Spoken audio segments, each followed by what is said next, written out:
खाद को लेकर है, उसको लेकर मुख्यमंत्री जी को क्या सुझाव आपने दिया है? और दूसरा जो वोट है, वोटिंग, उसको लेकर चुनाव आयोग को क्या आपने सुझाव दिया है कि किस तरह से वोटिंग कराई जाए तो उसका फ़ायदा होगा, उससे जो है धन की बर्बादी भी नहीं होगी और निष्पक्ष रूप से मतदान हो सकेगा, चुनाव हो सकेगा? बहुत बहुत धन्यवाद आपको। मैं आपको बताना चाहता हूँ, किसानों की खाद की समस्या आए दिन रहती है। उत्तर प्रदेश में खाद की कोई कमी नहीं है। हमारी व्यवस्था की जो चूक है, कमी की वजह से हम खाद उपलब्ध नहीं करा पा रहे थे, जबकि खाद थी। उसके लिए मैंने कहा है कि समितियों को और उसमें पंजीकृत दुकानों को ऑनलाइन कर दिया जाए, जिससे एक क्षेत्र में, सीमित क्षेत्र में जहाँ एक सहकारी समिति है, 10 दुकानें हैं, हर दुकान में एक एक ट्रक उसमें भरा है और 4 ट्रक मात्र सहकारी समिति में। 14 ट्रक की जगह हम 4 ही ट्रक मानते हैं। खाद खत्म हो जाती है सहकारी समिति में, लोग चिल्लपोए मचा देते हैं। तो इसको मैंने ये किया है कि एक पोर्टल बने और ऑनलाइन आए, ताकि हमको पता लगे कि 4 ट्रक नहीं, यहाँ 14 ट्रक हमारे क्षेत्र में खाद है। और खाद को ये लोग क्या करते हैं, पंजीकृत दुकानें, कि एक तो वो चेक नहीं कराते और ऑफलाइन लाने से ये ताला लगा के भागते रहते हैं जब तक सहकारी समिति खत्म ना हो। और सहकारी समिति ऑनलाइन अगर सहकारी समिति हो जाएगी तो उसकी हमारी कंट्रोल जो है जिला कृषि अधिकारी की यहाँ रहेगी। जैसे ही कोई किसान सहकारी समिति में जाएगा और सहकारी समिति ये कहेगी कि आप उस चले जाइए, वहाँ एक रानी इंटरप्राइजेज है, उसके पास 900 बोरी है, तो आपको स्लिप लिख देगा। तो आप उसके यहाँ जाएंगे, अगर वो सेम रेट में 266.50 में अगर वो नहीं देता है तो वो कंप्लेन हमारी समिति, सहकारी समिति सचिव जिला कृषि अधिकारी करेगा और जिला कृषि अधिकारी जो पंजीयन करता है निरस्त करने की वो नोटिस देगा। अगर नहीं मानते हैं तो वो नोटिस दे करके निरस्त करा करके खाद को उठवाने का प्रावधान मैंने बताया है और वो सहकारी समिति में आ जाएगी। 14 रुपये जो उसमें पैसा मिलता है वो सहकारी समिति ले लेगी और बाद में शेष पैसा जो रहता है उसको वापस कर देंगे। बेईमानी और परेशान करने का व्यापारियों का कोई वो नहीं है। उनकी निष्क्रियता का हम अपने अधिकारियों से काम करने के मैंने सुझाव दिया। ऑनलाइन हो जाएगा तो खाद हमारे यहाँ काम नहीं होगी। तो क्या जो पंजीकृत दुकानें हैं उनको भी ऑनलाइन कराएंगे? पंजीकृत दुकानें में ही जब खाद मिलेगी तो उनके पोर्टल पे मिलेगी। जैसे रानी इंटरप्राइजेज ऑनलाइन होना चाहिए। जब जिले स्तर से खाद आएगी तो उसमें पता रहेगा रानी इंटरप्राइजेज 700 खाद गई है, उसको वो पूरी निगरानी में सचिव बताएगा कि 400 बोरी हमारे यहाँ तो ख़त्म हो गई, लेकिन अभी हमारी ये 11 दुकानें हैं, इसमें एक एक ट्रक है, हमारे क्षेत्र में खाद कम नहीं है। अभी क्या करते हैं कि वो जो 11 दुकानें 10 दुकानें हैं उसमें हमारी 10 ट्रक खाद बनी रहती है और सहकारी समिति में जब दिखती है ना तो ये लोग ताला लगा के बाहर करके घूमते रहते हैं, फिर मनमानी दाम वसूलते हैं, किसान के ब्लैकमेल करते हैं। क्यों? क्योंकि वो हमें जानकारी नहीं रहती। सरकार की भी छवि खराब होती है। हाँ, छवि खराब होती है, सरकार परेशान, किसान परेशान, जबकि हम पूरी खाद खरीदते हैं। इस समय में 25 lakh metric ton, 25.5 lakh metric ton मैंने खाद खरीदी, सरकार ने खरीदी। इसके बाद भी वही किल्लत। क्यों? ये स्टॉकिस्ट अपने अंदर रखे रहते हैं और वो मनमानी दाम बेचते हैं। जिला कृषि अधिकारी हमारे प्रदेश के जितने भी हैं, इन्होंने एक, हमको नहीं लगता है कि इन्होंने कहीं किसी यहाँ चेक किया होगा, किसी अखबार में सम्मानित पत्रकार ने लिखा होगा कि ये पंजीकृत दुकान इसलिए कैंसिल की गई क्योंकि इन्होंने ओवर रेटिंग की। और 99% चाहे शहर हो, चाहे ऑफिस हो, चाहे किसान हो, सब जानते हैं कि किसान को ओवर रेटिंग हो रही है। तो क्यों नहीं इनके ऊपर कार्रवाई होती? ये लापरवाही है जिला कृषि अधिकारी और उनके विभागों की। इलाहाबाद में तो सबसे ज़्यादा है। यहाँ बहुत सी खाद आती है, लेकिन ये लोग उसको कभी चेक नहीं करते हैं। किसान उससे परेशान होता। ऑनलाइन हो जाएगा, सारी दिक्कत दूर हो जाएगी और 0% भ्रष्टाचार और किसान की सारी समस्याएं दूर हो जाएंगी।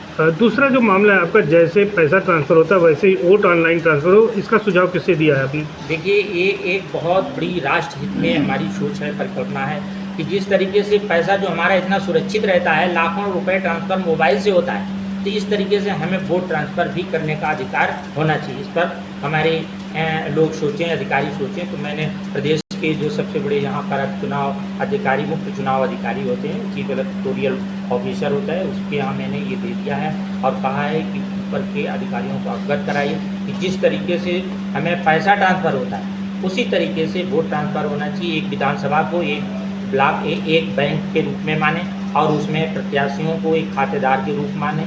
तो जब हमको किसी प्रत्याशी पर डालना है तो हम उसको क्लिक करेंगे तो फट से उसमें आ जाएगा कि भारतीय जनता पार्टी का है, इसमें मुझे डालना है। फिर उसको क्लिक करेंगे तो उसमें आईडी आ जाएगी। सरकार जिन आईडियों को देता है उनकी आईडी आ जाएगी। आईडी में आप जो नाम, पता, वोटर आईडी, भाग संख्या सब डाल देंगे। वैसे ही आपको ग्रीन लाइट होनी चाहिए जिसमें हमारे उसी मोबाइल नंबर पर OTP आए, ताकि हम ही ये जान पाएँ कि हमारा वोट पड़ रहा है। OTP डालते ही आप स्वच्छंद हो जाएंगे कि हम चाहे कमल पे, हाथी पे, साइकिल पे, किस पे ट्रांसफर करना, क्लिक करें और उस पार्टी को मिल जाए। इसकी पूरी गोपनीयता, अब क्योंकि मैं पत्रकार हूँ या मैं नेता हूँ, नहीं कर पा रहा, ये सारी जिम्मेदारी अधिकारी हैं, उच्च अधिकारी हैं, IAS हैं, इंजीनियर्स हैं, इंजीनियर हैं, उनको मैं देता हूँ। अच्छा, विपक्ष तो जो है जो EVM से भी नहीं, बैलेट से कराने की बात कर रहा है और आप एक चरण आगे ऑनलाइन कर रहे हैं, तो क्या विपक्ष इसके लिए तैयार होगा? देखिए, अपनी सोच की बात है, ये किसी ने उनको मना नहीं कर रखा, हमको किसी ने उत्साहित नहीं करा। सोच है, ये भारतवर्ष है, यहाँ एक बुद्धिमान होते हैं, यहाँ पर अपनी अपनी सोच है। मैंने भारतीय जनता पार्टी है, सत्ता पक्ष की बात कर रहा हूँ, ना दूसरी पार्टी की बात कर। मैं नवीन समाजवादी दल का राष्ट्रीय उपाध्यक्ष हूँ। पार्टी के हैसियत से मैंने अपना सुझाव दिया है, उनका सुझाव क्या है वो जाने। वो ज़िंदगी भर रो रहे हैं कि हमारा वोटन से आज दुनिया आगे जा रही है, वो पीछे के लिए रो रहे हैं। ये बड़ी दुख की बात है कि विरोधी जितने हैं ये पुराने सिस्टम में जाना चाहते हैं, हम उससे भी आगे जाना चाहते हैं जो वर्तमान में। ये सेमी इलेक्ट्रॉनिक मशीन है, जो मशीन तो भी है, सेमी है। आज हम जैसे पहले RTGS करते थे बैंक में जाकर के, आज हम ये करेंगे कि मोबाइल से ही ट्रांसफर पैसा करते हैं। तो आज पहले हम EVM पर डाल के वहाँ लाइन लगा के डालते थे, आज मेरी सोच है कि हम मोबाइल से डालें और खेत खलिहान में कहीं डालें। मजदूर नहीं जा पाता, लाइन में नहीं लगेगा, कोई मशीनरी नहीं खरीदनी है 1 पैसे की, कोई सुरक्षा की व्यवस्था अलग से नहीं करनी है। क्यों नहीं इस पर होगा? इस पर भारत सरकार को सोचना पड़ेगा, चुनाव आयोग को सोचना पड़ेगा और हर बुद्धिजीवी इसका समर्थन करेंगे। हम आपको बहुत बहुत धन्यवाद देते हैं। सबसे पहले मैं ये कहूँगा कि जब भी आपको लखनऊ जाना हो और सबसे आग्रह करेंगे कि आप मेरे और जो वहाँ हमको आवास मिला है, एक कमरा में अपने पत्रकार बंधुओं के लिए हर समय देने के लिए तैयार रहूँगा और उसकी एक चाबी मैं अपने नीचे प्रेस क्लब में उपलब्ध करा दूँगा, ताकि कभी कोई PGI जा रहा है या कहीं कोई दिक्कत है तो किसी विधायक मंत्री से एहसान लेना ना पड़े। अपने छोटे पत्रकार बंधु के अपना रूम समझ कर उसमें एक कमरा होगा, एक बैठने के लिए, लेकिन बात किचन, इतना हम आज से अपने प्रेस क्लब को समर्पित करने की कोशिश करेंगे। उसकी चाबी मैं प्रेस क्लब में बनवा करके उपलब्ध करा दूंगा और खाने की व्यवस्था जब मैं रहूँगा तब मैं खिलाऊँगा, और नहीं रहूँगा तो उसके लिए माफ़ करिए, सामने कैंटीन है, मिल सकता है। कहाँ आवास मिला है आपको? होशियार में 802 नंबर है। वॉलंटियर के ठीक सामने। उसमें सारे विधायक जितने भी हो सकते हैं और हमारे प्रेस की मान्यता प्राप्त पत्रकार भी हैं, प्रदेश स्तर के जो हैं 4 लोग, और उसमें हमारे आयोगों के अध्यक्ष ज़्यादा रहते हैं। बहुत अच्छी जगह है। आज मैंने रात में ही सोचा था कि कभी हमारे साथ नहीं जाएगा, 2027 तक रहेगा कि नहीं, लेकिन 8 पे 802। तो मैं आपसे निवेदन करूंगा, आप सीनियर पत्रकार हैं, कि मेरा अनुरोध स्वीकार करें और जो मेरी संपत्ति अर्जित की हुई है पत्रकारिता के माध्यम से या अपने माध्यम से, मैं इतना समर्पित करता हूँ कि आप लोग। मैंने 2 सुझाव अपने तरफ से क्रिएट करके दिए हैं। एक तो कृषि विभाग को मैंने माननीय मुख्यमंत्री जी और मुख्य सचिव उत्तर प्रदेश को मैंने दिया है, जिसमें किसानों की खाद की उत्तर प्रदेश में बहुत समस्या रहती हैं। तो उस पर मैंने सुझाव दिया है, ड्राफ्ट दिया है कि हमारे यहाँ एक सहकारी समिति मान लीजिए फाफा मऊ में है, उसमें 4 ट्रक खाद हो जाती है, लेकिन फाफा मऊ में कम से कम 8-10 दुकानें ऐसी हैं जिसमें एक ट्रक रहती है। तो अगर 10 दुकानें वो हैं तो उसमें 10 ट्रक कम से कम, नहीं तो 12 ट्रक खाद देती है, और 4 ट्रक जो हमारी सहकारी समिति में आई 14 ट्रक के लगभग खाद देती है। लेकिन वो सबको जानकारी नहीं रहती। पंजीकृत दुकानें उसमें ताला लगा करके गायब रहते हैं, और जैसे ही सहकारी समितियों की खाद खत्म होती है वो फ़ोन पर लोगों से संपर्क करके कहते हैं आइए आप पुराने ग्राहक का आपकी मैं व्यवस्था करा दूँ। 320-325 रुपये में वो भी तय करते हैं और सीधे कहते हैं मेरे पास नहीं है, आप पुराने मित्र हैं, मैं आप कहीं से व्यवस्था करा दूँ। तो वो मनोबल रूप से किसानों को एक तरीके से कष्ट देते हैं। इसके लिए मैंने सोचा है कि अगर ऑनलाइन हो जाए, जिस समय खाद सरकार से ये जिले से इनको मिले पंजीकृत दुकानों को, तो इनके एक ऐप बना दिया जाए, उसमें इनको डाल दिया जाएगा आपको 1 ट्रक खाद दी गई है। आपके जैसे जैसे कोई मान लीजिए रानी इंटरप्राइजेज के नाम पे है तो रानी इंटरप्राइजेज का ईमेल आईडी और वो उसमें ट्रांसफ़र किया जाए, ताकि जब सरकारी समझ में ख़त्म हो जाए तो हम ये ना कहें कि 2 ट्रक ख़त्म हो गई, हम कहें कि 14 ट्रक हमारे यहाँ थी। और उसके लिए जब समितियों के पास किसान जाए तो उसमें एक स्लिप बना दे कि आप रानी इंटरप्राइजेज एक आवाम से इधर अंडमान इधर लखनऊ रोड पे ये पड़ती है, आपका उधर गांव है, आप वहाँ रानी इंटरप्राइजेज पे लिखिए। और स्लिप में लिखता है किसान का नाम, मोबाइल नंबर और खतौनी, और उसको दे देता है। वो सचिव की लिखी हुई पर्ची लेकर के जैसे वहाँ दुकान पर जाएगा तो दुकानदार अगर मना करता है दे देता तो कोई बात नहीं, अगर वो मना करता है तो उसी स्थिति में वो जिला कृषि अधिकारी नहीं जाता।